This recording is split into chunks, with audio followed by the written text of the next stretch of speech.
This episode of the Productivityist podcast is brought to you by Gusto. What is Gusto? Well, it rhymes with musto or rusto, as in let's do it once more with Gusto. But Gusto is also easy online payroll, benefits, and HR built for modern small businesses.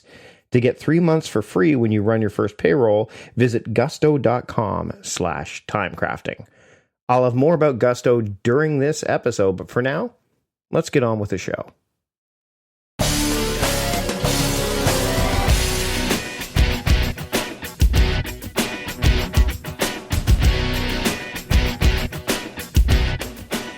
Welcome to the Productivityist podcast. I'm your host, Mike Vardy, and this week on the show, I am joined by Brett Pinegar, the founder of the X Group. Now, what Brett does is he helps individuals and teams multiply their effectiveness by adopting techniques and mindsets that great leaders use. And we dive into that. We dive into how to lead with excellence daily, how an aspect of our mind, a very particular aspect of our mind, can sabotage our pursuit of excellence, and how you can adopt a mindset of excellence to kind of combat that component. We talk about the power of routines, and then we dive into something a bit more personal with Brett in that he a condition that he has that he struggles with that could have really hindered his mindset, but he's refused to let it define him. And that's really just for starters. So let's just get into our conversation right now. Here's my conversation with Brett Pinegar here on the Productivityist podcast. I'd like to welcome Brett Pinegar to the Productivityist podcast. Brett, thanks for joining me today. Mike, it's great to be here. So I want to dive into what you go to your webpage, which we're going to have in the show notes. I have lots of stuff in the show notes. And the first thing we see is, right before we start, I say, let's make this timeless. By the time this airs, I hope your website looks exactly the same as it does now. But the nice grayscale picture. But you're right out of the gate. My passion is to live and lead with excellence and help you do the same. So right out of the gate, how do you help people do the same? Well, first of all, I think you need to understand for me how I define excellence, because it's a word that we often throw around loosely. For some of us, it means perfection. And certainly that's not the way I would define excellence. I would say excellence in my mind is defined as being your best self, being the best version of yourself. So I need to be the best version of me. You need to be the best version of you. And so that best is something we can always strive for. It comes from the Greek word arete, which meant becoming the best version of who you are. And so for me, living and leading with excellence is all about becoming better every day, not only doing it for yourself, but sharing that with others by leading, whether it's through influence or through responsibilities we have to lead. And the way I do that really is at the core of what I believe is the key to growth and development, and that's using the power of neuroscience or the power of our minds. I certainly know that there are a lot of people that talk about using your mental powers, but for me, it's using the part of your brain that we don't often think about, which is the subconscious. And in the subconscious, there's a piece of our brain that actively tries to thwart us from getting better. Mm-hmm. It tries to lull us into a sense of security and comfort that today is good enough. Right. It's called the interpreter. And if you can go ahead and just sort of turn your attention towards your interpreter and say, well, is that really true? Is today good enough? Have I arrived? And the answer clearly is no. And what do I need to learn from what I'm experiencing today? And so that process of turning inward, becoming more aware of yourself and your mindsets is the critical first step towards living and leading with excellence from my experience, both as a leadership development expert and also as a CEO. So let's talk a little bit about the interpreter, and how the interpreter can get in your way. I've talked about this a little bit before, maybe not using that terminology exactly, but there's that part of your brain that just wants to kind of just dwell, like has no interest in doing anything other than, and you've written on your blog about like how to the idea of average and how to go beyond that. And I want to talk about routine a little bit later too, because I think like that idea of having routine is definitely one way that you can thwart that. But what are some of the ways that the interpreter that you've found either for yourself or with the people you work with that kind of the creative ways, which is interesting to say that this part that's very average finds very creative ways to keep you from getting to that place of excellence that you're seeking?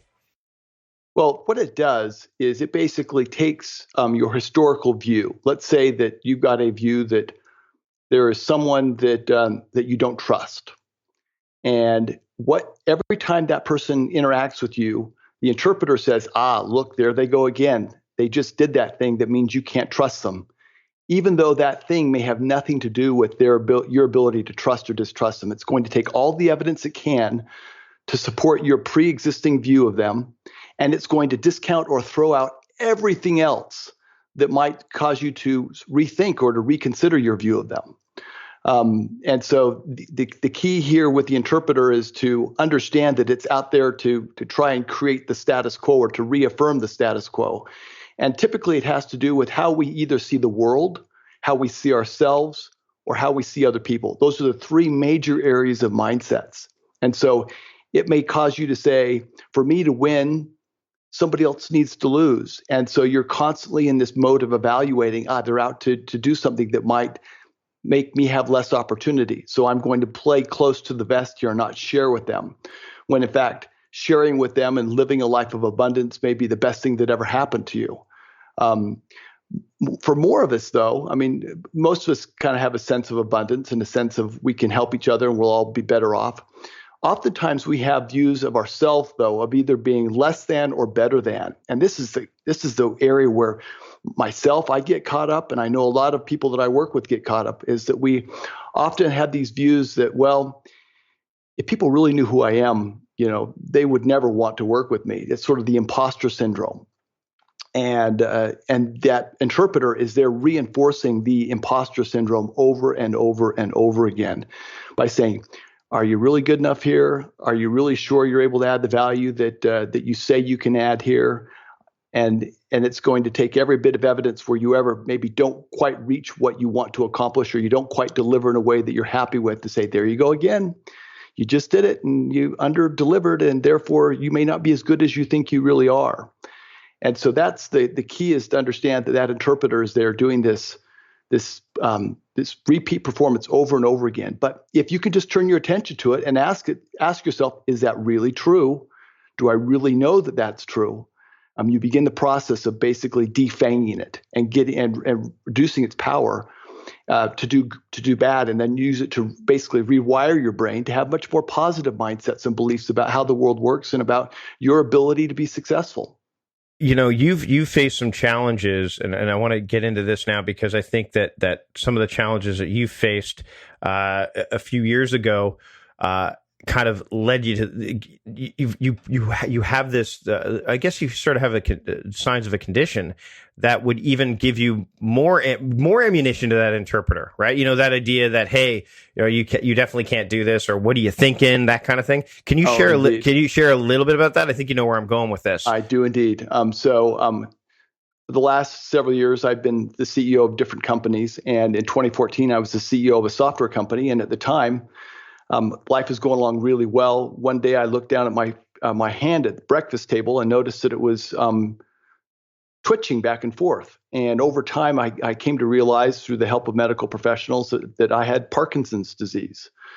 And my symptoms remained mild, but when I was formally diagnosed, it was devastating. Yeah.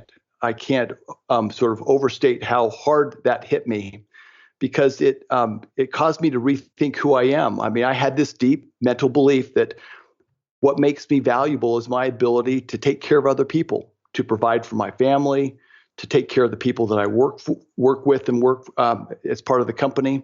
And I realized that with this condition, that may not be possible.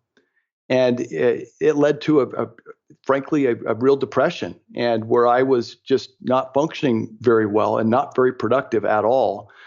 And this mindset of, well, boy, now that you're potentially disabled at some point in the future, you're not going to be able to meet this expectation, and therefore you're no good anymore because you can't perform. And so I had this mindset of, I'm as good as my performance, and if I don't perform, then I'm not very valuable. And it took some real work to break through that. And luckily, I kept exercising. And as I exercised one morning, I remember in particular, it was a rainy morning. And I had this kind of epiphany that, hey, life's pretty good. And I'm still in really good shape. And my Parkinson's is very mild relative to almost everyone else's Parkinson's. I have a slight tremor in my right arm.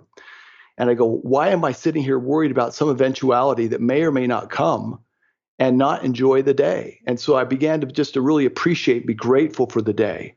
And then that led me to sort of rethink and to sort of really look at directly this mindset of I'm only as good as my performance.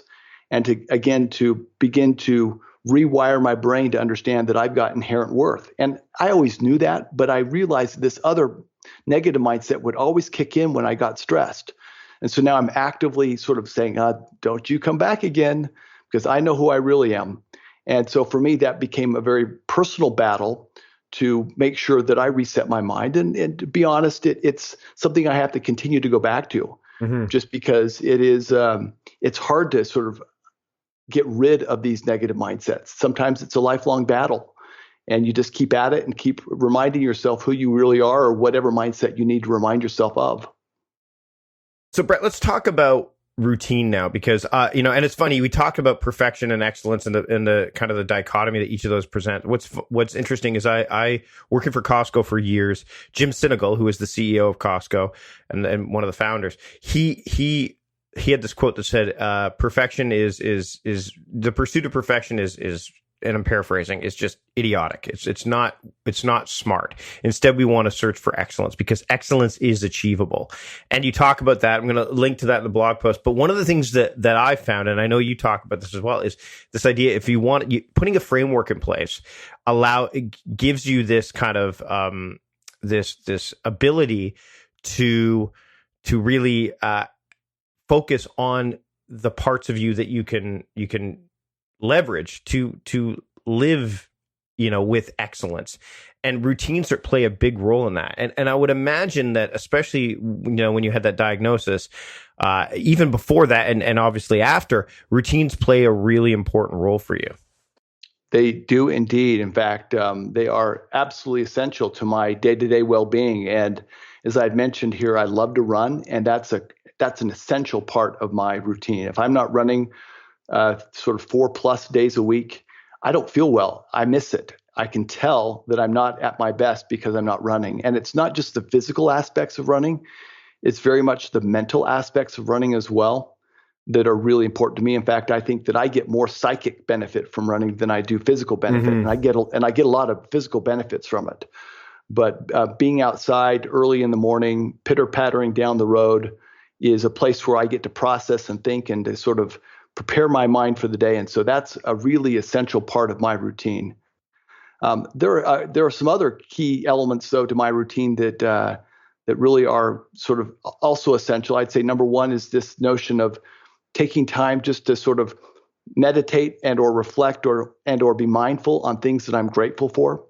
To me, that's proven to be very valuable. If I can just remember the many things that I have and I'm able to enjoy, my family, the quality of life that I have, my good health generally, and the fact that my Parkinson's isn't that bad, it really isn't, is really a great way for me to also sort of recharge and remember that the day can be a great day. So gratitude, and whether it's in a journal or just in my mind, is another essential part of my day-to-day routine that I do almost every day when I'm getting ready for the day in the shower or at the end of my run. The third thing that's really important for me in terms of my daily routine is this notion of taking time to connect with other people. When I was diagnosed, I was a hard-driving A-type CEO where it was all about the results. And to be honest, sometimes the people that were working with me and that I was working with were great resources to get things done. And I missed the opportunity to connect with them as real people. And this experience with Parkinson's has really caused me to remember just how important relationships really are. And so for me, connecting with the other people, just to connect, just to say, hi, how you doing, with no ulterior motive, has become a critical part of my day. I find that I'm recharged, I'm energized by my connection with other people. I used to think I was an introvert, and I've now realized that I get great energy from these connections and from these relationships. And so it's sort of a non-traditional part of a routine, but for me, an essential part. Meal planning is important because it prevents us from being a disappointed wreck when dinner time comes around and we have no clue what to make, or even if we have the ingredients to make the meal. It's a time and a money saver, but most importantly, it frees up valuable brain space. Creating a meal plan prepares us for the week to come and gives us peace of mind that we're organized and can feed ourselves and our family. That's why I do it, and that's why Plan to Eat helps me do it. Your subscription includes access to the Plan to Eat website and fully featured mobile apps on iOS and Android. And Plan to Eat gives you the tools to clip and organize recipes from any website, the ones your family loves and that fit your dietary preferences and needs. And you can create a meal plan around your schedule. Then what happens is the Plan to Eat software automatically creates an organized shopping list based on your plan. So sign up for your free trial at plantoeat.com/timecrafting. That's plantoeat.com/timecrafting. The coupon will be automatically applied to your account and can be used when you're ready to subscribe. It's valid for new customers only. Give Plan to Eat a try today. All right, we're going to take a break from this episode to talk about our sponsor, Gusto. Now, everyone loves payday, but loving a payroll provider, well, that's a little weird. Still, small businesses across the country love running payroll with Gusto. Gusto automatically files and pays your taxes. It's super easy to use, and you can add benefits and HR support to help take care of your team and keep your business safe. It's loyal, it's modern, you might fall in love yourself. And listeners can get 3 months free when they run their first payroll. Now, just to give you a sense of how great Gusto is, it's actually really easy, surprisingly easy and fast too. 98% of customers say that switching to Gusto was easy. 72% of customers take 5 minutes or less to run payroll with Gusto. And 91% of customers say running payroll is easier now that they use Gusto. Gusto works for you. Unlimited payrolls, off-cycle payrolls, multiple states, multiple schedules and pay rates, direct deposit, checks you can print yourself, employees and contractors, everything you could need. Gusto was built for small businesses from the start. And you can get that free sample. You can get it, just sign up and give it a try. Try at gusto.com/timecrafting. You will get 3 months for free when you run your first payroll. Again, sign up at gusto.com/timecrafting. That's gusto.com/timecrafting. I'd like to thank Gusto for sponsoring this episode of the Productivityist podcast. And now let's get back to the show. You know, it's funny as we talk about this, this idea of having relationships and fostering them and nurturing them. Only recently, have I decided that, like, I have a deep work day on Friday where no meetings are regularly scheduled. I won't do coaching calls or anything like that. But what I do is I just dive deep into, normally it would be just deep into writing or deep into anything like that. And I've been reading books like Dan Buettner's The Blue Zones of Happiness and, Ikigai, learning about that and more of that stuff and realizing that socialization, even just not with any pretense or anything like that. Just the idea of being around people is a real critical component for happiness, and happiness ultimately leads to productivity, the right kind of productivity, I think. And so what I've done is on Fridays, I've kind of set aside, and I'm not a morning person. I'm more of a night owl. Are you more of a morning person or a night owl? What are you? I'm early morning. Okay. I mean, Mike, I start at 4:30 most mornings, and that's when I'm at my peak. Wow. Yeah. Are you on the West Coast or the East Coast, by the way? I'm in the Mountain Time Zone. Okay. So I'm probably just going to bed when you're getting up. But I find that for me, the mornings are good for me to be social, from say coffee and just before lunch, because I can then feed off the energy of those people. Like, I bring my game because it's thrust upon me to a certain extent. But what I found was there is a form of deep work that could be deep socialization, meaningful conversations, things that are, and because I don't normally have any other meetings scheduled, and if I've gone out and said, hey, you know what, Graham, let's go sit and have a coffee and talk about things, or hey, I sat down with somebody and help them with just some ideas that they had regarding a talk that they were doing. I can give them my full attention and focus because there's nothing else that could possibly infiltrate that space.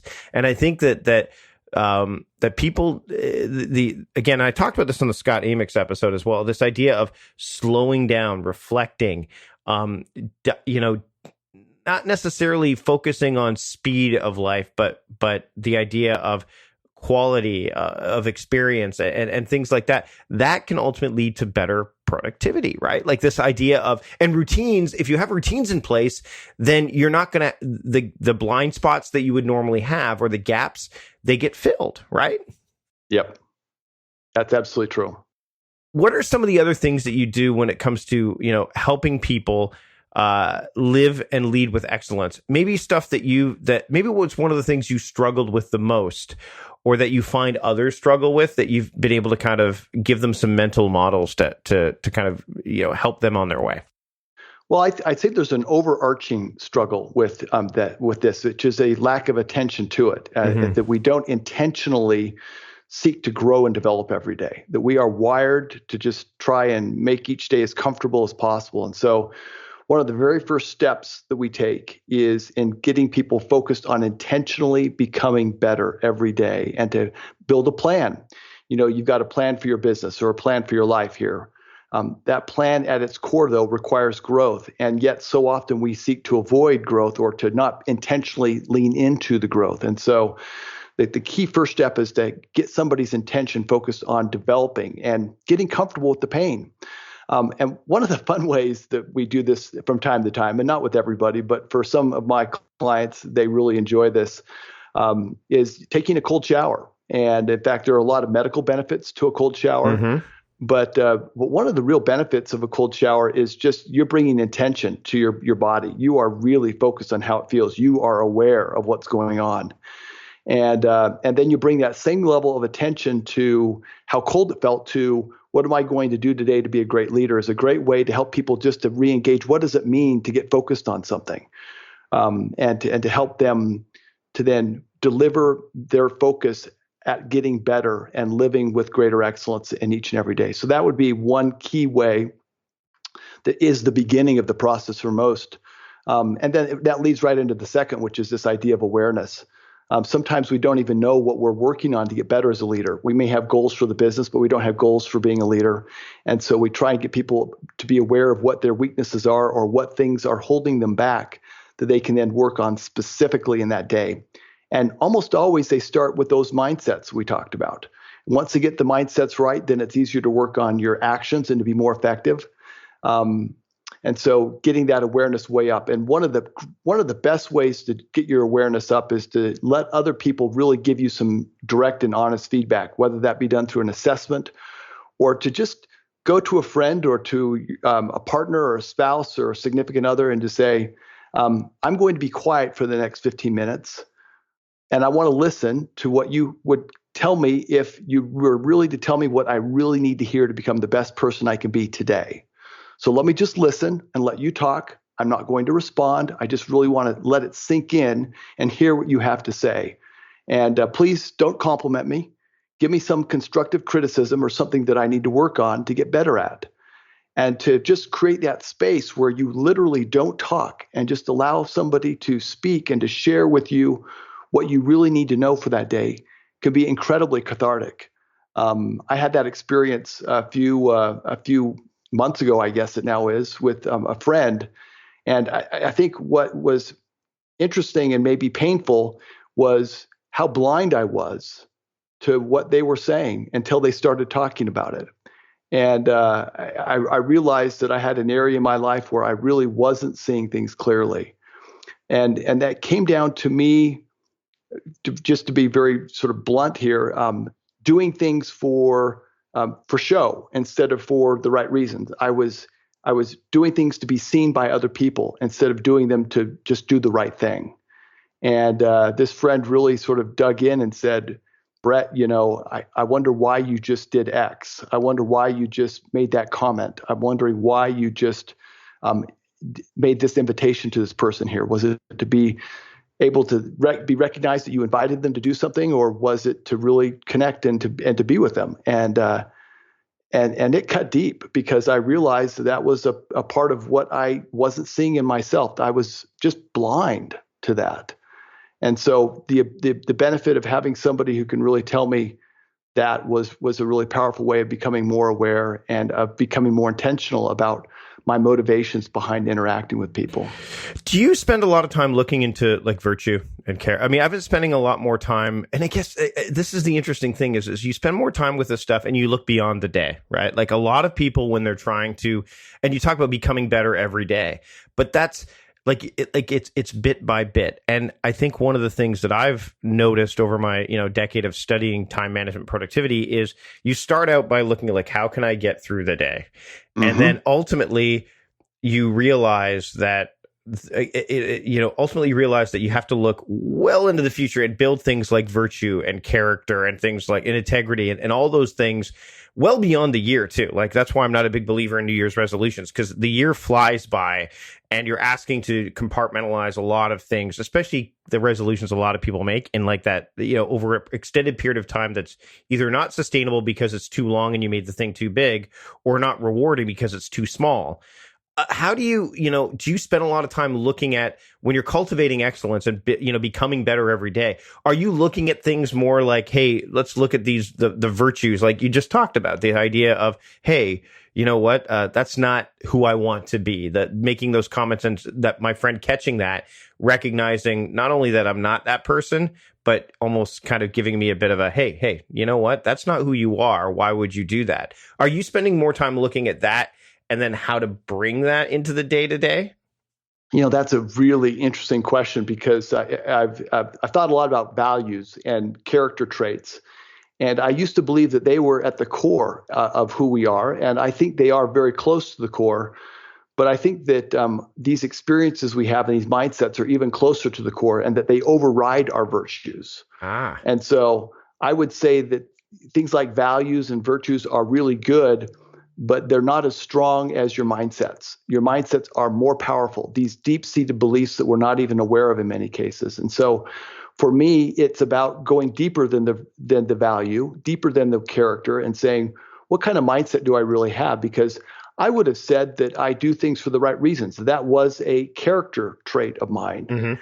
And yet I realized that below that was this mindset of wanting to look good. And that it wasn't until it was really pointed out to me that I realized that I was living a life without integrity. And so maybe if there is one character trait which I believe is essential, is this notion of integrity. Because when you can have a mental life that is in integrity with each other, so that your thoughts, your actions, your words, and your mindsets are all thinking the same thing, then you've got power. Then you're productive, then you're efficient and effective, because there's not this internal dissonance that is keeping you off your A game. And so to me, the key with my view now is that live a life of integrity by having alignment between your mindsets, your thoughts, your actions, and then you'll get the results you're looking for. So what I'm hearing here, and I mean, correct me if I'm wrong, is the values can be there, and they're almost like waypoints, but the mindset is what it's what guides you towards. Like, if you don't have the mindset, then those waypoints are kind of useless. It's almost like you're flying blind. That's right, and they're nice words, they're nice aspirations, but you're not really programmed to do them. I mean, the big dog is the mindset, and those fundamental beliefs we have. As we get close to wrapping up here, Brett, what are, like, if someone was to walk away from this episode, I want to give everybody like a call to action. What's one thing that they could start doing like today to start to cultivate a life of excellence and, become better every day? So I'm going to give you two things, if I could. Number one, be very specific about the kind of person you want to be. So intentionally describe the kind of life you want to lead as a leader and as an individual. So be very clear and specific. I want to do this. I want to accomplish this as a leader, not just in my business, but as a person, and be very clear on that, and set some goals of what you're going to do to move towards that objective. Number two is I would take some time to find somebody who would be willing to sit down and basically give you some very clear feedback on what's holding you back from accomplishing that goal or that objective for who you want to be. And just listen. Just take that time to let it soak in. It may hurt, it may be painful, but it is exactly what we need to know in order to begin that process. Because the way we progress, the way we develop as an individual is by having tension. And there are the 2 points in the tension. Imagine a rubber band being held apart by two fingers. One finger is where you want to go. It's that purpose, that meaning, that why, that goal you have. And the other finger that's creating tension in the rubber band is where you are. If you don't know where you're going, and you don't know where you really are, then you won't have that energy or that tension in that rubber band. And that tension can then motivate you and inspire you to do the hard work necessary to make progress and to make each day a great day to get better. Brett, this has been fantastic. And I want people to be able to find out more about you. You have a podcast as well, too. So we got links in the show notes, but where can people go to learn more about you? And please share a little bit about your podcast before we wrap up. Great. So people can go to my website, brettpinegar.com, BRETTPINEGAR.com. And there they can learn about the work I do in helping leaders and organizations develop people. Because that's where I focus my day-to-day work, is helping organizations and individuals become the best version of themselves. The podcast is called Seeking Excellence, and in it I interview CEOs and other significant figures that are seeking to be the best leaders they can be, and they share tips, tricks, things that they do every day to make it to be as effective as they can as leaders, and to frankly be vulnerable, to share those things that are hard for them and that they're still working on, because so often we see people and we think that they're just walking on water, when in fact, just like all of us, they are struggling through to make each day as good as they can make it. Brett, thanks again so much for joining me today on the Productivityist Podcast. It's been my pleasure, Mike. And there we have it, a great conversation with a great guest. Thanks to Brett for joining me on the show this week. You can go to brettpinegar.com to learn more about him. But if you want to get all the show notes, go to productivityist.transistor.fm/219. You can get all of the kind of truncated details that we talked about and any relevant links that you might be interested in. So again, really big thanks to Brett. Thanks to you for joining me, by the way. And another, by the way, if you like this episode, subscribe to the show. Make sure you don't miss a single episode wherever you're listening to podcasts. And if you really like the show, or you've liked past episodes and you've just simply forgotten up to this point, leave a rating or review, and maybe a review or in your podcast application of choice, whether that's Apple Podcasts, wherever you're listening to it. Ratings and reviews help us because they give us valuable feedback that we can use to make the show better, but it also helps people find the show. It increases the show discoverability, and therefore more people can listen, which means more people can experience guests like Brett and the many others that we've had over our 219 episodes and counting. Thanks to John Polstra for producing the show, as always.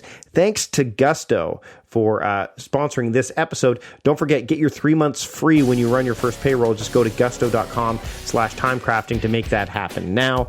And again, thanks to you for listening. Until next time, I'm Mike Vardy, the host of the Productivityist Podcast, reminding you to stop guessing and start going. See you later.